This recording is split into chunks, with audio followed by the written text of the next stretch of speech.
Dalam keadaan yang tuna mulut itu, ia membingungkan desa. Warga mempersoalkan kehadirannya tak habis-habis. Apakah ia makhluk yang cantik atau mengerikan? Kedua matanya membelalak seperti mata ikan koki. Tetapi telingannya begitu tajam, seperti cakar harimau.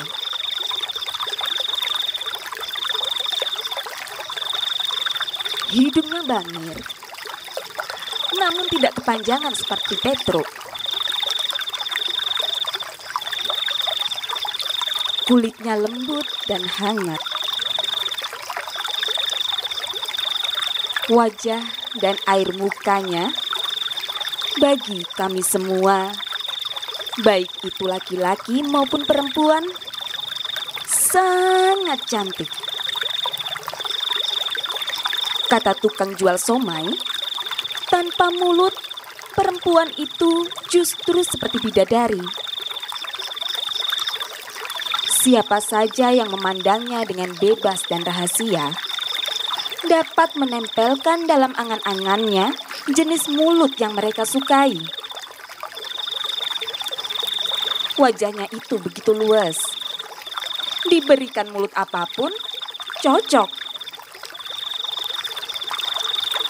Mulut doer, mulut yang sempit, yang tebal, yang tipis, yang monyong, yang sedikit nyakil pun cocok. Asal amit-amit jangan sumbing saja.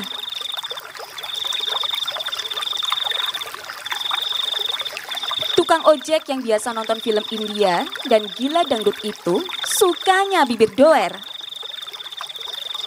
Dia melihat di bawah hidung perempuan itu bergantung 2 baris daging empuk seperti 2 ekor lintah yang sudah kenyang. Tebal, melimpah, tapi penuh dan basah. Tukang kredit yang doyan bibir tipis menempelkan dalam angan-angannya kue lapis yang lembut, tipis tapi empuk, lincah, legi dan lengket. Pokoknya, karena tak punya mulut, bibirnya malah bisa gonta-ganti seenak dewe. Mau bibir koel-koel model orang utan, atau bibir bekicot yang nyerep dan becek. Iya, terserah. Ya, tak urung banyak juga yang menilai wanita itu elek, mesake, bahkan menakutkan. Ngeri kata mereka. Semolek apapun mata dan potongan-potongan wajahnya, sebening dan sesempurna apapun perasaan yang terlontar dari wajah itu, tanpa ada mulut, ia adalah makhluk yang cacat. Manusia yang tidak sempurna. Seperti sayur asam yang kurang asam. Bukan saja tawar, tetapi menyakitkan dan serem. Hanya setan yang bisa mencampur kecantikan dengan yang mengerikan. Artinya, perempuan itu mungkin saja setan. Hanya setan yang bisa menikmati setan. Umpama bom, perempuan itu tidak punya sumbu peledak. Jadi mapat, sesak, berteriak kesakitan, tapi tak sanggup berbuat apa-apa. Kawah gunung yang mapat, sewaktu-waktu pasti akan meledak dengan dahsyat. Jadi memang bahaya.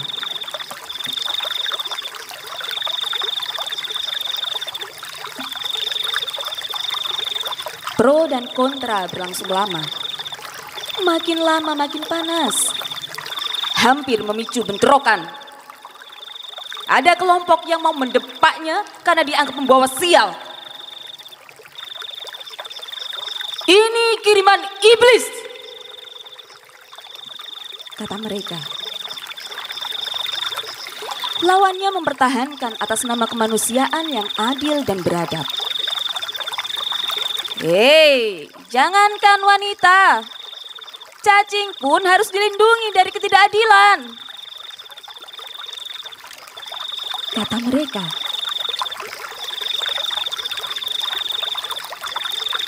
Untung kemudian harga BBM naik begitu deras. Ancaman keras bagi siapa yang menjual dengan harga lewat tarif resmi tidak digubris. Malah harganya membumbung tambah gila. Dengar-dengar, itu permainan orang dalam juga. Katanya, ini politik untuk mempersiapkan kemenangan nanti dalam pemilu.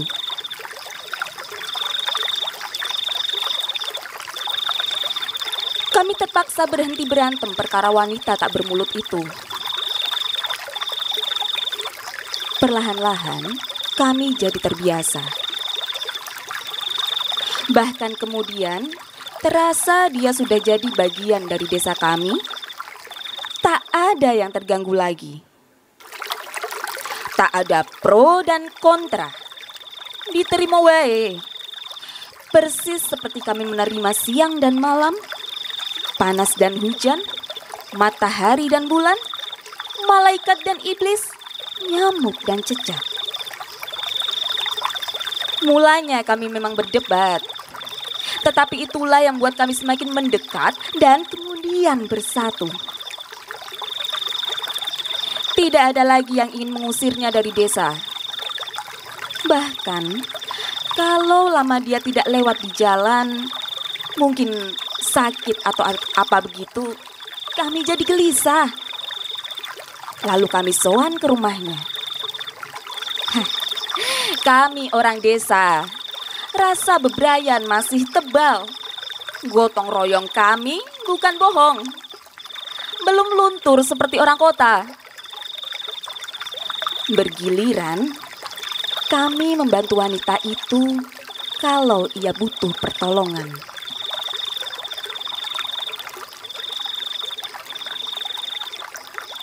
Tetapi, ada satu masalah.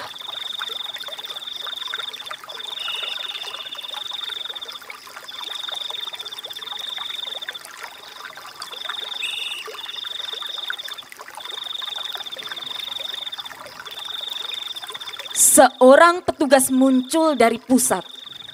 Seperti tentara kolonial, ia langsung main labrak dan mencaci maki. Tangkap! Tangkap yang keladinya!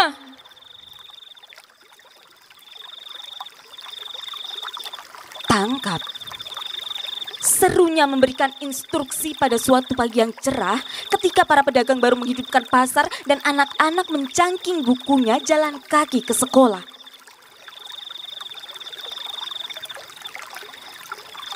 Tangkap! Tangkap cepat! Goblok!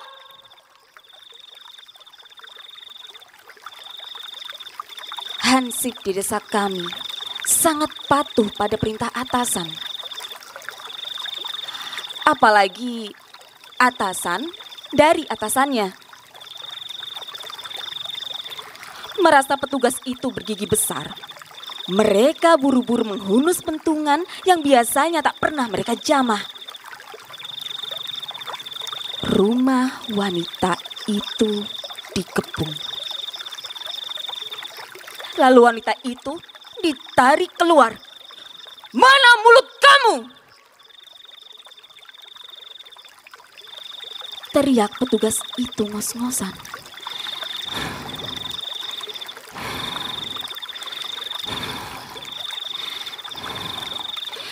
Dadanya naik turun sehingga terdengar suara gemeletuk jantung besinya.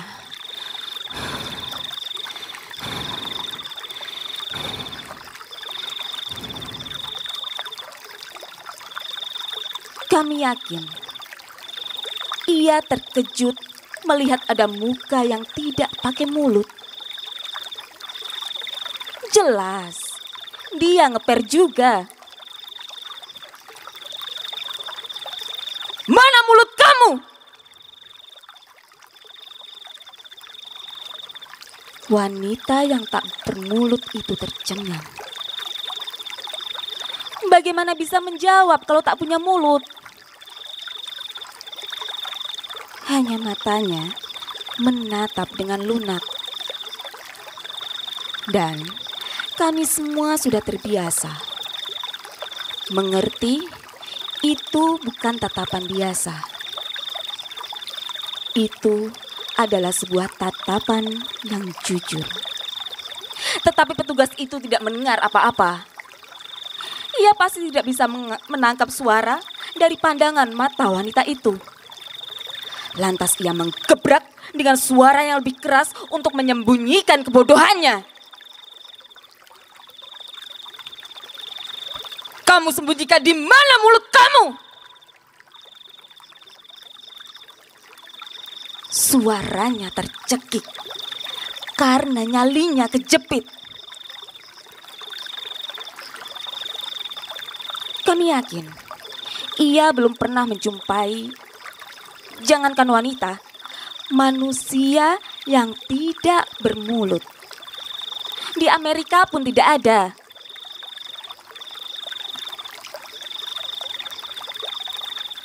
Akhirnya, wanita itu diseret lagi masuk ke dalam kamar untuk diajak bicara empat mata selama 4 jam.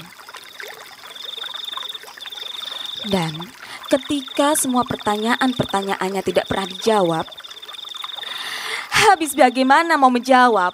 Mulut saja tidak ada. Petugas itu memutuskan untuk mengamankan.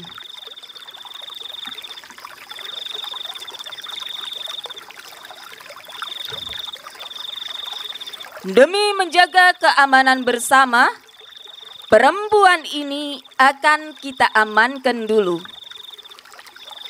Sampai jelas betul asal-usul dan peranannya dan siapa dalangnya.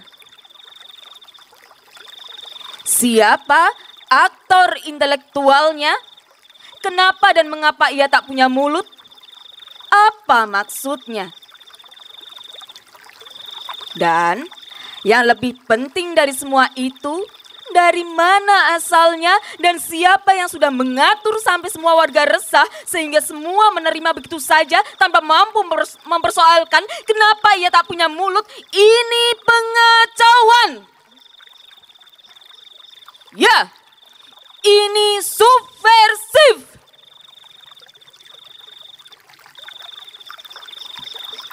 Perempuan itu langsung diamankan.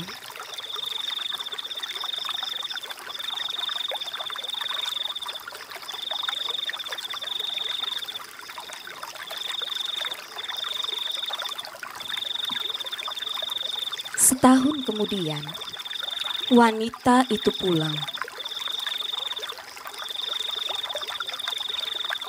Tapi kami terkejut. Astaga! Ia sudah punya mulut. Sepasang bibir mungil bergantung di wajahnya. 2 baris giginya seperti iklan pasta gigi. Gigi-gigi sehat yang sempurna. Dan kalau ia menjulurkan lidahnya, daging itu merah, sehat, dan gesit seperti lidah kadal.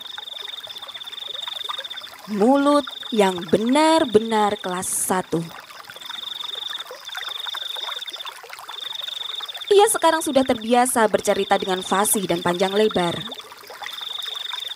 Suaranya terdengar merdu seperti penyiar-penyiar radio.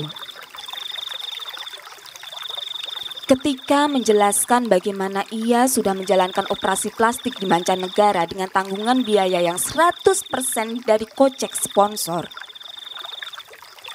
bulu kuduk kami meremang.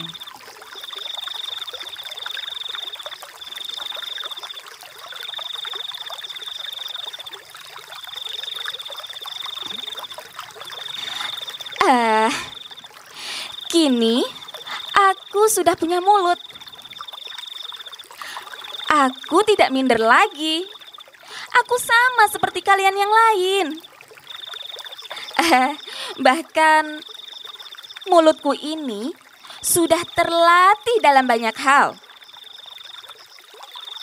Bisa menyanyi, bisa bahasa Inggris, bahkan juga bisa baca puisi kalau diperlukan.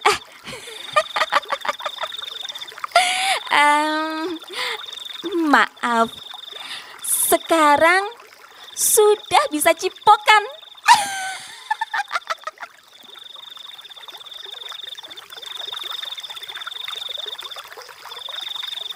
Berbeda dari semula, wanita itu cepat berubah jadi banyak mulut. Ia ngoceh terus, meskipun tidak ditanya. Tidak peduli kami sudah babak belur mendengar, dari pagi sampai malam dia terus saja ngomong. Mungkin karena kemaruk, kami mengerti juga. Tapi malam hari, sementara semua sudah tidur, suaranya masih saja kedengaran mengomel. Barangkali ia terlalu gembira, atau siapa tahu sebenarnya tersiksa sendiri juga. Sebab mulutnya ngomong terus, sementara ia sendiri sudah mengantuk. Sering kami lihat matanya sudah terpejam, tapi mulutnya nyerocos seperti ban bocor.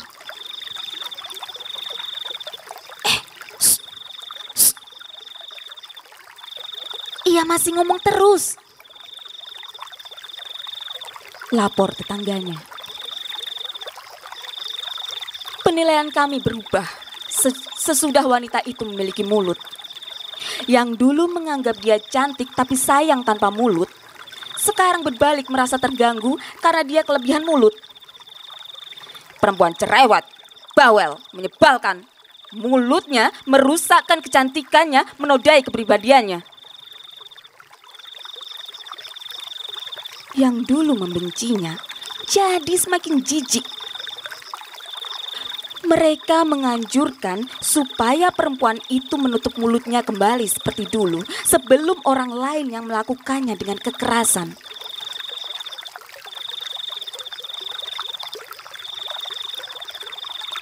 Namun, seperti biasa, hal itu juga tak berlangsung lama. Kembali, RUU TNI disahkan. RUU Polri diterbitkan. Hidup semakin gila. Para pemimpin bukannya prihatin malah cakar-mencakar berebut kursi yang berarti rezeki. Judi, narkoba, merajalela. Korupsi makin babi buta. Hukum dikencingi, pendidikan merosot, rasa kebangsaan menipis, krisis moral.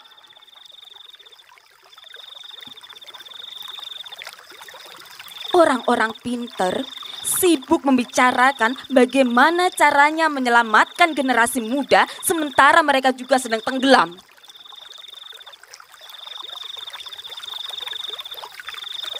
Dikhawatirkan, inilah akhir kisah Jamrud Khatulistiwa.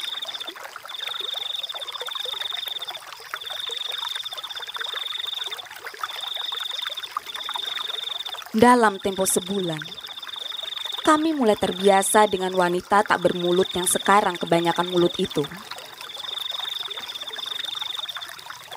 Kami berikan ia tempat yang khusus dalam pergaulan desa. Kalau mulut sudah membuat dia berubah, ya sudahlah. Mau apa lagi?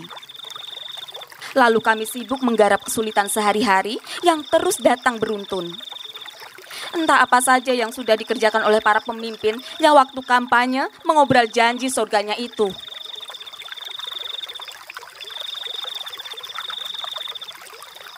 Kami sudah diajarkan oleh nenek moyang untuk cepat melupakan apa saja. Karena terlalu banyak yang datang. Nerimo.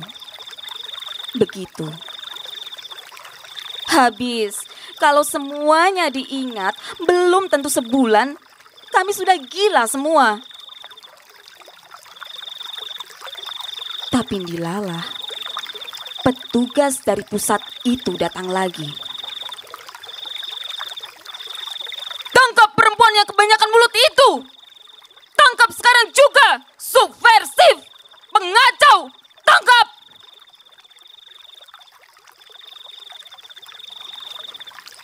Kami semua terkejut. Kenapa, Pak? Apa kesalahannya? Merusak citra bangsa. Masa ngomong terus? Itu namanya memancing di air keruh. Membakar-bakar itu bukan jiwa orang timur. Itu pengacau. Dikasih mulut itu bukan untuk berkicau seperti itu, tetapi untuk menjawab kalau ditanya. Mengapa kalian diam-diam saja? Apa kalian yang sudah mempergunakan dia untuk mendongkel kami? Kami kan wakil yang kalian pilih langsung. Percaya dong. Jangan biarkan kepribadian kalian dihancurkan oleh pengaruh asing. Kepribadian kalian akan sesat semua.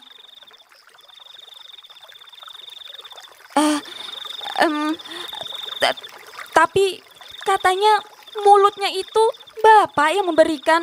Memang. Tapi maksud kita bukan untuk dipakai obral begitu. Begini jadinya kalau orang yang tidak punya mulut tiba-tiba punya mulut. Jadi ngawur. Main gosip, memfitnah, membakar-bakar. Itu bukan demokrasi. Ayo cepat, amankan dia.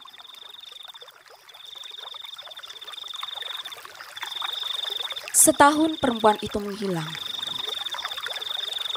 Kami tidak sempat memprotes karena baru mau bergerak. Tahu-tahu tarif listrik naik, beras mahal. Halah, kami terpaksa melupakan perempuan itu karena tuntutan mengisi perut lebih penting. Ketika wanita itu kemudian pulang kembali tanpa mulut, kami terima seperti kejadian biasanya. Kami sudah dengar bagaimana mulutnya diratakan, dikembalikan kepada asalnya.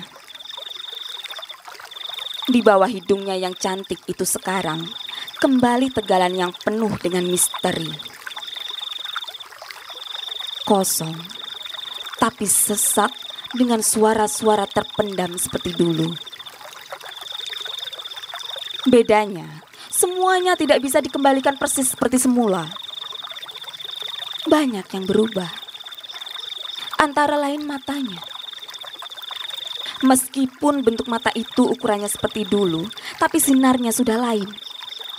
Ada bayangan gelap. Sinar mata orang yang biasa bebas ngomong seenaknya, tapi ujuk-ujuk dibungkam dengan kekerasan. Ya, sakit bukan main. Mata itu menyala, marah, dan dendam.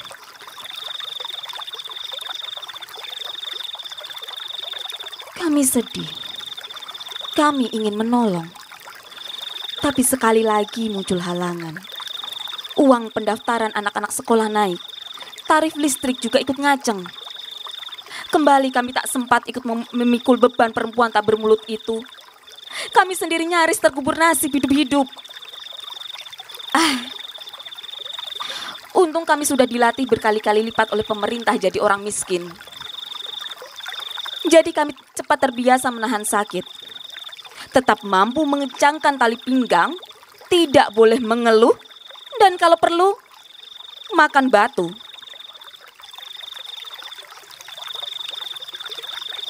Hingga pada suatu pagi, seorang tetangga kami menjerit.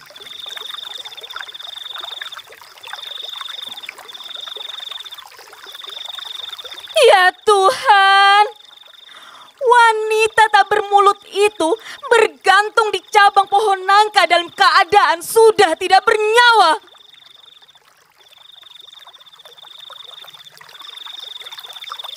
Di kakinya ada surat pengakuan.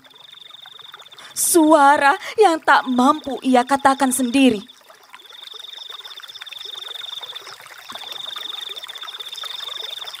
Warga desa gempar. Kami ketakutan. Kami memerlukan penjelasan. Seharusnya setelah itu petugas dari pusat itu muncul. Tapi seperti biasa, kalau sudah diperlukan, aparatnya absen. Bangsat!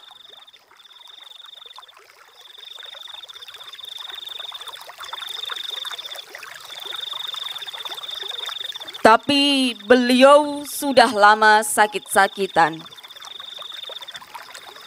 Dan kemudian sebenarnya sudah mati lebih dulu dari perempuan tak bermulut kalian yang mati menggantung diri itu.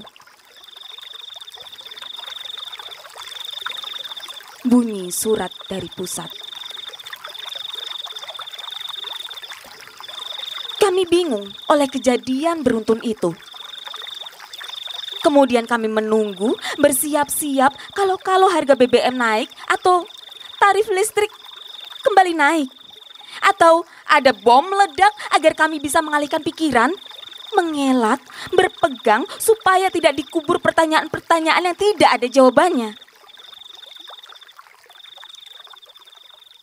Tetapi semua tidak terjadi. Kami terpaksa mengulum pembunuhan perempuan yang tak bermulut itu lama-lama.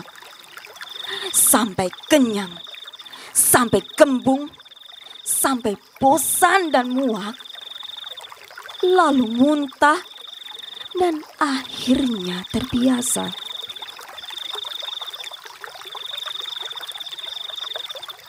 Bertahun-tahun, kami masih tetap dihantui wanita tak bermulut yang mati dibunuh dengan kejam itu.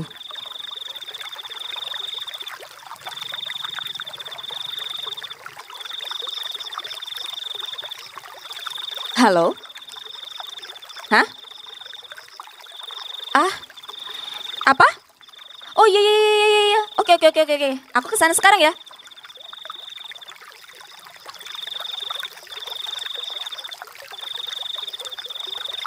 Ada kabar, seorang wanita tidak bermulut sudah lahir lagi di puskesmas. Kami para warga rebutan menengok ke sana. Sampai-sampai kaca pintu puskesmas itu pecah karena semua berlomba ingin mendatangi dan melihat bayi itu dari dekat. Ya Tuhan, betul, tidak ada mulutnya. Kami tidak melihat ada mulut bayi. Hanya dataran yang buntu. Dataran buntet yang meskipun kecil pasti akan menyimpan rahasia. Lalu kami mengerling matanya. Kami harap mata bayi itu akan mampu bicara menggantikan mulutnya yang tiada seperti almarhumah.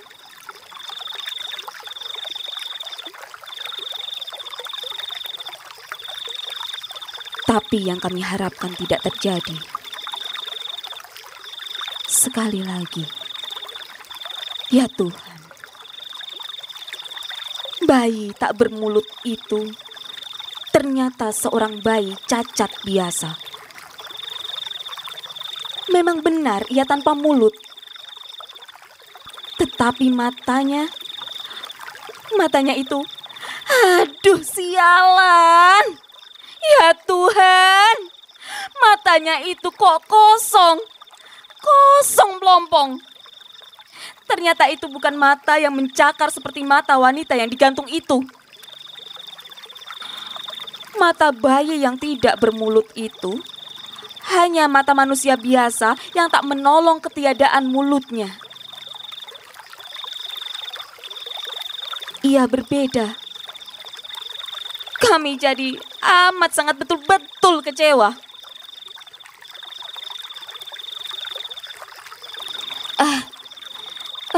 Maaf, Sus, kenapa mata bayi itu kosong?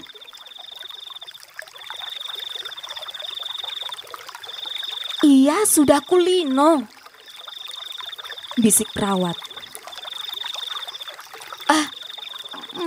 Apa? Maksudnya?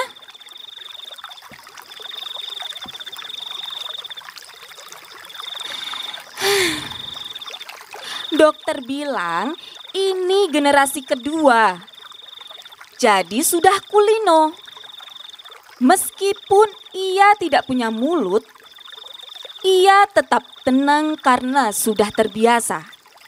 Halah, bisa karena biasa.